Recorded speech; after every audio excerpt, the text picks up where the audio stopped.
अगर आज मुझे दोबारा चांस मिले और मेरे सामने बीएमएस और वेटनरी दोनों ऑप्शन हो तो मैं फिर से वेटनरी ही चूज करूंगा। और ये डिसीजन किसी से नफरत की वजह से नहीं है। बीएमएस एक अच्छा प्रोफेशन है और उसकी एक अपनी रिस्पेक्ट है, लेकिन मेरी पर्सनैलिटी, मेरी एक्सपेक्टेशन और मेरी लाइफ गोल्स के हिसाब से वेटनरी मेरे लिए बेटर ऑप्शन था। इस वीडियो में मैंने किसी कोर्स को कंपेयर या इंसल्ट नहीं करने वाला हूँ, क्योंकि ना मैं सिर्फ अपनी प्रैक्टिकल जर्नी और एक रियल लाइफ एक्सपीरियंस शेयर करूंगा। और अगर ये वीडियो में बना देता ना कि why I choose veterinary instead of MBBS, तो बहुत लोग थोड़ा सा कमेंट भी डालते कि ऐसा तो कोई नहीं करता है, ऐसा तो कभी पॉसिबल ही नहीं है। लेकिन ऐसे भी बच्चे होते हैं। बट खैर, हम बीएमएस और वेटनरी का मैं आपको बताता हूँ अपने पर्सपेक्टिव से। सबका अपना अपना पर्सपेक्टिव होता है। देखो, जब नीट का रिजल्ट आता है ना, बहुत स्टूडेंट एमबीबीएस के लिए जाना चाहते हैं और मेडिकल भी एमबीबीएस के लिए ली जाती है 12th में। लेकिन एमबीबीएस जब नहीं मिलती ना, तो सबका यूट्यूब इस चीज से भरा होता है, BMS versus BDS, veterinary versus BHMS, BDS versus veterinary, ये सब चीजें। और ऑनेस्टली मैंने इसी कंफ्यूजन को फेस किया था। आज इंटरनेट पर लोग बस सैलरी और पैकेज की बात करते हैं, लेकिन सिर्फ सैलरी से नहीं बनता सब कुछ। कैरियर बनता है इंटरेस्ट, लाइफस्टाइल और लॉन्ग टर्म सेटिस्फेक्शन से। सबसे पहला कि भाई, I love science but I did not want only human medicine. मुझे बायोलॉजी पसंद थी और स्टार्टिंग में मैं भी एमबीबीएस ही करना चाहता था। ऐसा नहीं है मुझे वो पसंद थी, क्योंकि यार नॉलेज नहीं है ना। सारी मार्केट, नीट की मार्केट भी एमबीबीएस पे डिपेंड है, कोचिंग सेंटर एमबीबीएस पे डिपेंड है, सब कुछ एमबीबीएस पे है।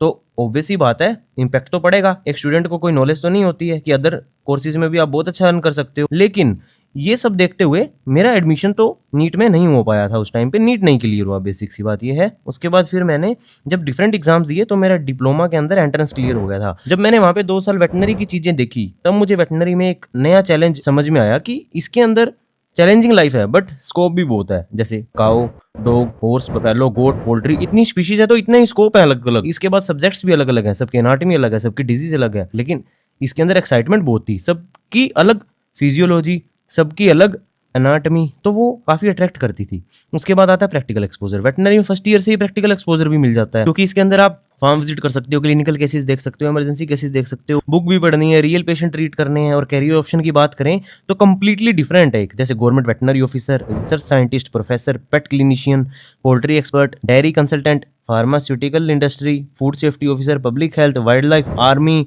रिमोट वेटनरी माउंट को, higher studies abroad, private practice, business, content creator, बहुत ज्यादा डाइवर्सिटी है। तो इसमें मुझे पर्सनली ऐसा लगा कि यार ये तो कुछ हटके है, इसमें मजा आएगा। और रही बात रिस्पेक्ट और इम्पैक्ट की, एक एनिमल सिर्फ एनिमल नहीं होता, किसी की फैमिली का मेंबर भी होता है। वो किसी फार्मर के लिए इनकम का सोर्स होता है।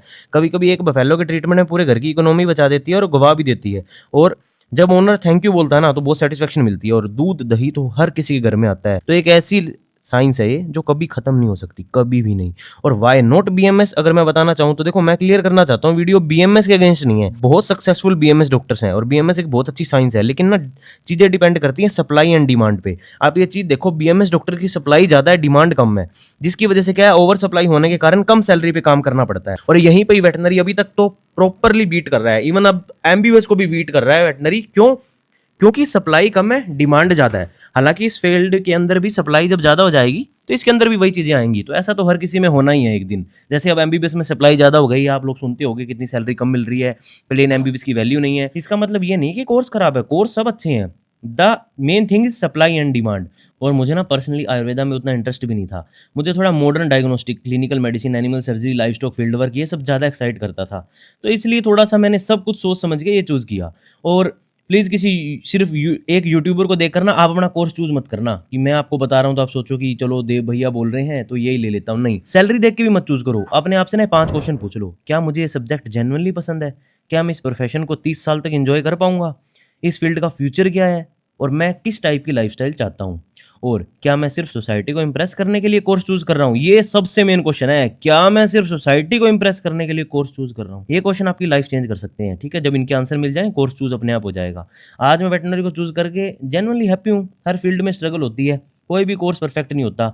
लेकिन अगर आप अपने इंटरेस्ट के अकॉर्डिंग डिसीजन लेते हो ना, तो स्ट्रगल भी मीनिंगफुल लगता है। और इसीलिए मैं बीएमएस नहीं चूज किया और वेटनरी चूज करके अपने आप को एक सेटिस्फेक्शन दे रहा हूँ। अगर आप भी वेटनरी, एमबीबीएस, बीएमएस, बीडीएस, किसी भी मेडिकल कोर्स को लेकर कंफ्यूज हो ना, तो कमेंट में अपना रैंक और कैटेगरी लिख दो। बाकी आपस में डिस्कस करो, क्या मेरे जो ये आपको पॉइंट्स लगे सही लगे, या अगर आप कुछ और बेटर बता पाओ मुझे, मैं उनको रीड करूंगा। मिलके एक हेल्दी कम्युनिकेशन करते हैं। और सब्सक्राइब करिए, इंस्टा पे फॉलो करिए। मिलते हैं नेक्स्ट वीडियो में। ऐसी अच्छी अच्छी वीडियोज़ के लिए जुड़े रहिए। Bye bye guys.